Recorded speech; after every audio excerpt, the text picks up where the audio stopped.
You have arrived at your destination. Digital Street is to your right. Welcome back to Digital Street, aka your girl's favorite podcast. So if it's your first time here, we literally own a street in the metaverse called Digital Street, and we meet with your girl here every week. Sadra and we speak about emerging tech and business so that you don't fall behind, and we just teach you about everything that's happening, in the past week, and this way you could stay up to date. Yeah, so for this week, we're gonna go over a little bit of everything. First, we're gonna hit the artificial intelligence world in a bit of a negative way.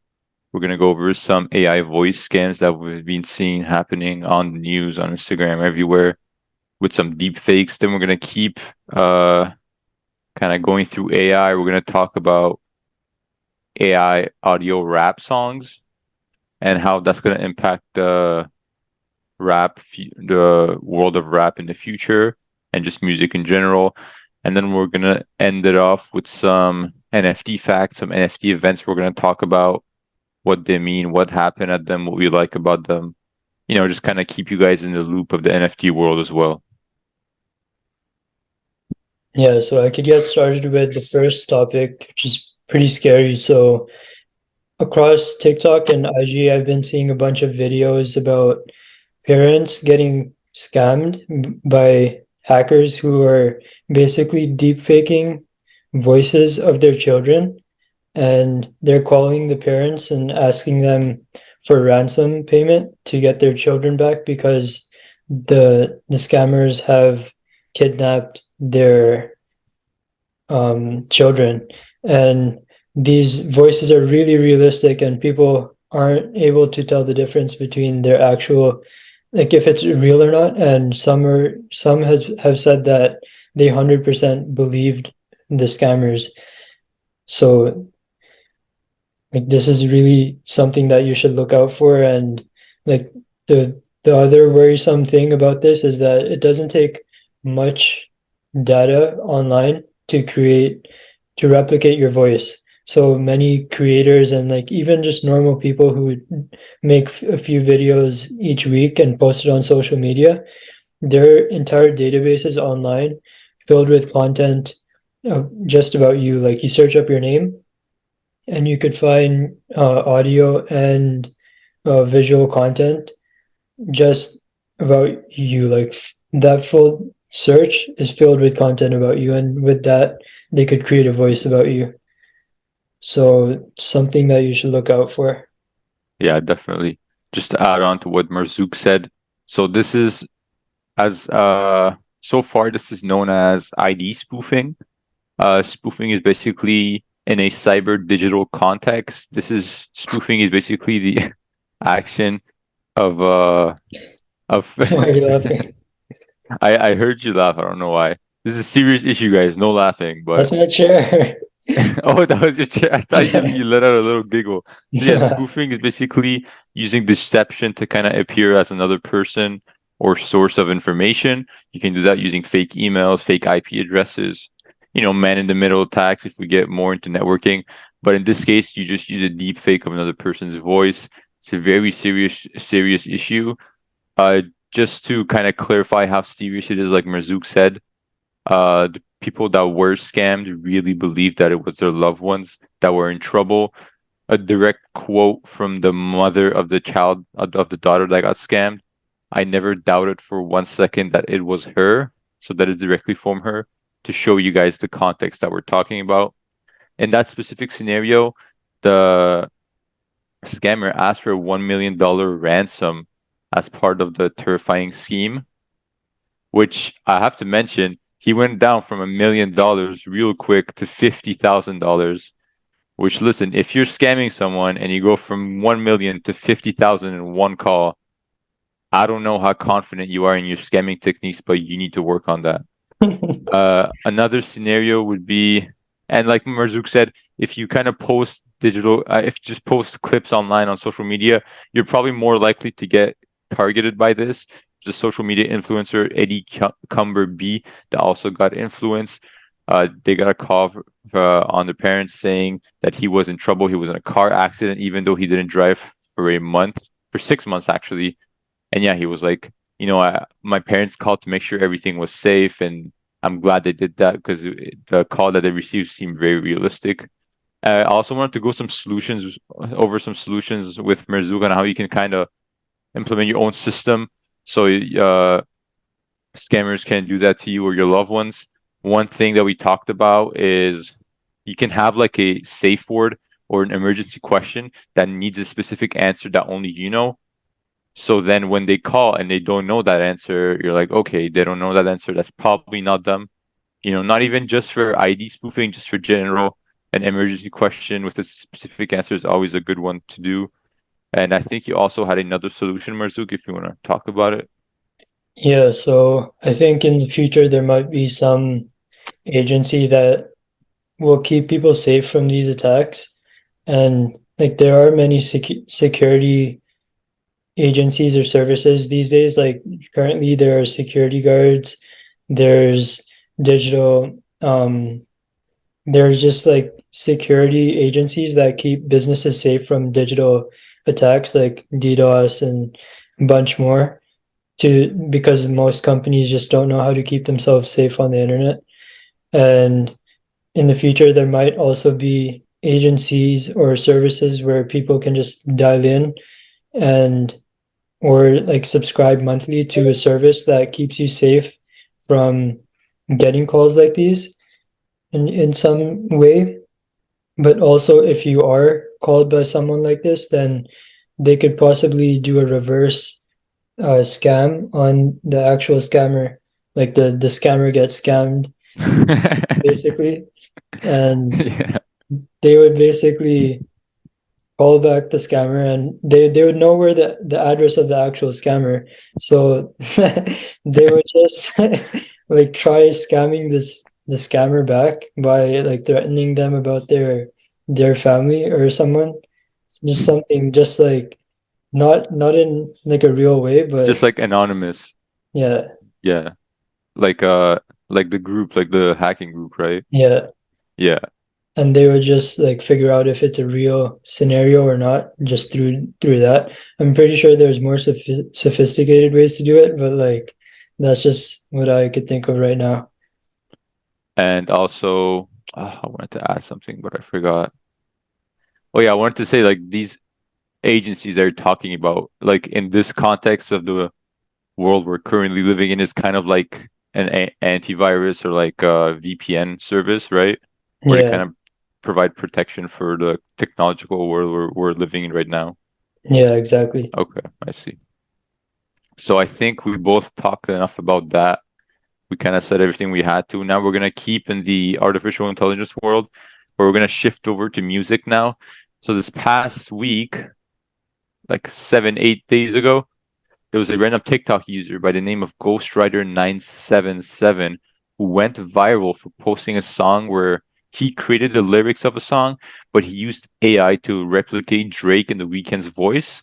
And like he also used the proper audio, the proper music record label tags, like the Metro Boomin tag.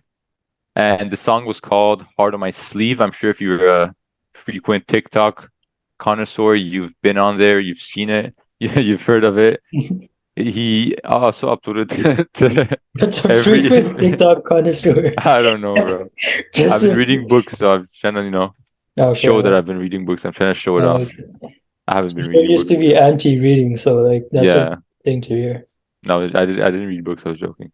I just needed a reason. But yeah, so it's been uploaded to every Oh my music God. platform. I'm never a nerd. And it got taken down. Uh, the funny thing here is that it got uploaded to every music platform, but when it got taken down, no one is admitting of taking it down for some reason. People are saying it could be UMG. It's like a record label that's responsible for these music platforms. Universal Music Studio. Sorry, Music Group. Or people are saying it could be the person's lawyers, like Ghostwriter, the account, like his lawyers took it down because there's just too much controversy about using someone else's voice like that. And yeah, so there's no way to be certain about it so far. The record label definitely didn't confirm anything, and neither did Ghostwriter because he's still anonymous. Some people are also saying that it could be Drake that actually kind of created this whole thing because he's usually known to stay on top of trends. So this could be him testing things out, testing the water, testing AI, different things like that. But I want to give the stage back to Marzooq because he did have something interesting to say about this scenario and that what that means for the future of AI music or just music in general. Yeah. So, well, I personally don't listen to music, but like I'm al always interested in like business and like the tech behind everything. And so we actually recorded this podcast like twice already. I didn't record it properly like both times before this, and it got deleted. But yeah, so I'm gonna say it again, and I actually called it, but the news came out like today or yesterday that Grimes is basically accepting royalties for anyone that creates AI music, and she would take 50% royalties for any song that's created with her voice. And I basically said yesterday or like when we recorded before that are like we were talking about how if AI would actually be able to overtake the jobs, I guess, of artists and like musical artists. And I was saying how artists would like suppose Drake, he's worked for a few decades now, and suppose he just wants to slowly retire now, he could still license out his voice and make revenue through that, and he could just live his life doing whatever he wants to, and he could still make royalties or just by licensing out his voice. And well, that's actually started to happen now. Grimes is like a really tech forward person, so maybe she's an outlier, but I'm pretty sure people will follow. That's that's Elon Musk's wife, right? Ex-wife. Or ex-wife. Okay. Uh, yeah, I mean, I don't really have much to add. He actually did call the guys. He's not joking. When he when he recorded it the first time, but he didn't really record it, and then he tried recording the second time, but he really didn't record it. I hope this time it's going to be recorded. Yeah, If you guys are seeing it, recording probably this is time. recorded. Yeah. And yeah, so we talked a lot about. It was kind of funny, like right the day before, a post came about it on Instagram. Marzooq was literally mentioning about how licensing your voice in the future could be a thing. It's actually crazy. So yeah. Besides that, I also wonder, like, do you think with deepfakes becoming like face and voice too, do you think you could you could license your face as well? So That would people be, that use your deepfake face could like make money off of it, and so could you. yeah, that would actually be cool, but like that would be like hard. That'd be confusing, right? Yeah. Because that's your face. Yeah, I don't know. Like that Elon Musk guy. Like Elon Ma? like that like I'm Elon Musk. I have no idea You what never you're s- talking you about. never seen No, that? no. This like Chinese guy, he just like makes a random video. He's like, I am Elon Musk. I love the impression, but I've never heard of that.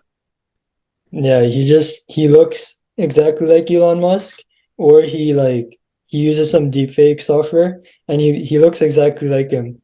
But like Oh, okay. I see. he I see. obviously doesn't sound like him. Okay. But yeah, that's like one thing. Like if you built your brand for like so many years and then someone just comes around, tries to like deep fake and make money from your brand, then like they could possibly ruin your reputation.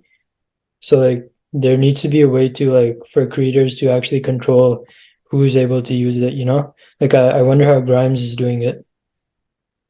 Yeah, and like I think Gary Vee said, this world is not gonna take away jobs if you adapt to it, like everything else. If artists adapt to AI in any way they can, then they'll stay on top. They'll keep doing their thing.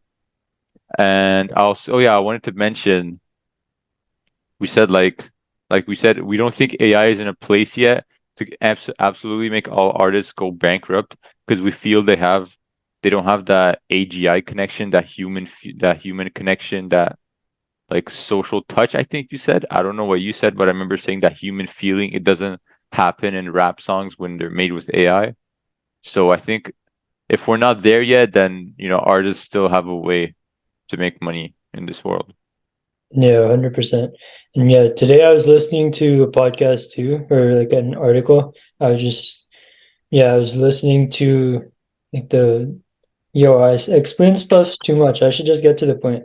But yeah, I was listening to something and they were basically talking about how AGI is actually not that possible to happen in the soon future. I don't know how credible it is, but it was people from the neurotech space talking about it, and they were basically saying how possibly in near around 2030 we might actually get close to something like AGI, but um yeah, like there's no Elon Musk and Steve Wozniak. All of these people aren't raising alarms for no reason. So That's true. So if you have time, I mean, if you're trying to be an artist, you still have time, guys. 2030, that's the limit. After that, it's impossible. Don't try it. You'll just waste your time. yeah, So now I think we talked about artificial intelligence in the music world scams enough. We're gonna delve into a little bit of a Web3 area. We're gonna talk about NFT conferences, how they work, what they mean, what they present, people there. Yeah, I think you want to get it started off, Marzooq? yeah, sure. So there's this like not really technology, I guess, in somewhat way technology type of scenario that happened at NFT NYC. So Beeple he was sponsoring this company that basically makes real face masks of popular people. And these face masks look really realistic. And they're masks made of Bezos, Elon Musk, and a bunch of other popular people. And people were wearing those to NFT NYC. So I was thinking like this is of course a cool like different type of thing where there's really realistic face masks being made, but that's like you see that in movies, you see that everywhere. I think that there must be a more deep reasoning behind this, and it could possibly be because the NFT space is just like so cryptic, and everyone they identify as their NFT, and through across all socials they no one really knows their real personality. No, they know their online personality. They don't know their real name, profile, Like picture, identity. anything. Yeah, identity. Yeah. So like I think that this they might be wearing these face masks just to mask their identity in person too. And like in other many other events, like you don't really see people just showing up to events and really being fearful about their identity being known. But these NFT events, I guess it seems like people want to still mask their identity. Yeah, I'll be honest, I don't know why. It just seems like a culture thing in NFTs to kind of hide your identity, be anonymous. Uh, Listen, I've even seen some people that run projects that are big in the NFT space, like 200K followers on Instagram. They collab with Gary Vee here and there, and their whole identity is just them with their NFT as their face whenever they're on camera. So their whole identity is an NFT they bought or an NFT they made, but it's never them. One example of this is G Money. He bought a Bored Ape, and his whole identity is just that ape in every video. Is it a yeah, it's a Bored Ape, and in every video he's that specific ape. He bought the licensing rights for it, so he uses a 3D version. So no one actually knows his identity. Everyone knows him as that specific Bored Ape. Damn. And I also know that some people, in NFTs, people can make a lot of money, as you probably know, and a lot of them try to keep it anonymous. I think it's because they don't wanna pay for the taxes. They don't want to get caught with taxes because it's a very loose thing in NFTs, like paying taxes. I'm sure there are ways around it, but having that extra layer of being anonymous kind of helps you not get caught if you don't do your taxes when you're making profits off of NFT because it's Yeah, not regulated yet. So just something that I thought of. yeah. That's probably it. And yeah, so I wanted to mention that at this event there was a Proof and Beeple sub event. So inside of that event, it was a Proof and Beeple kind of meeting. So Proof is a NFT project. It's like imagine a card membership, like a normal card membership, but in the form of an NFT. So those sell on OpenSea, which is an NFT marketplace, the Proof card. It's a digital card. It costs like, in its peak, it costs like 15 Ethereum, which is insane. I don't know why anyone would pay for that. Or maybe I'm just not delusional enough, but now it's like 2 to 3 ETH, I think, which is a better price for it. And only those with that Proof collective card or a Moonbird NFT, which is another kind of membership thing, only those could enter the event, which I think is kind of cool because now we're seeing the technology behind NFTs and how they can be deployed in the real world with contracts like that. Like if you have this NFT, then you can kind of enter this specific event only for those people, which I thought was kind of cool. And yeah, do you have anything else to add about NFT.NYC? I kind of have some other things, but it's about another event. I was just while you were speaking, I was thinking about how these artists are gonna start to like license out their voices. Like there could be potential way, like moving back to the last topic a bit, but like these artists could potentially just like make an NFT as an application. So like people would have to apply to use their voice, and then once they are accepted, they're given access to this NFT. And then since NFTs are already they have the royalty aspect of it, right? I guess that could be like one way of Okay, so like if you have the NFT, you have access to part of their voice that you can use. yeah, and then like that NFT holder could possibly sell their music as an NFT or like to make it easier to figure out those royalties, right? Because if they sell their music as an NFT, all of the sales are like logged on the blockchain, and it just it's easier to share the royalties as well because you could just um like you could just share rewards more easily through NFTs. And through your fans, right? Because those are the people buying your music. Yeah. Like, yeah, like I'm very pro NFTs in terms of music. I'm not a musician or like an artist or anything, but it seems just fair that the people also investing in your music are the ones that get rewarded later on. And also you get rewarded with royalties a lot more than you do with record labels. Because just like, for example, let's say I discovered Drake before anyone else did and I had potential in him just like a stock. I bought one of his music or albums or however the NFT works. I bought one of his NFTs that represents his music or album. And then he pops off and everyone hears about him and everyone goes to buy that NFT and I resell it at a higher price.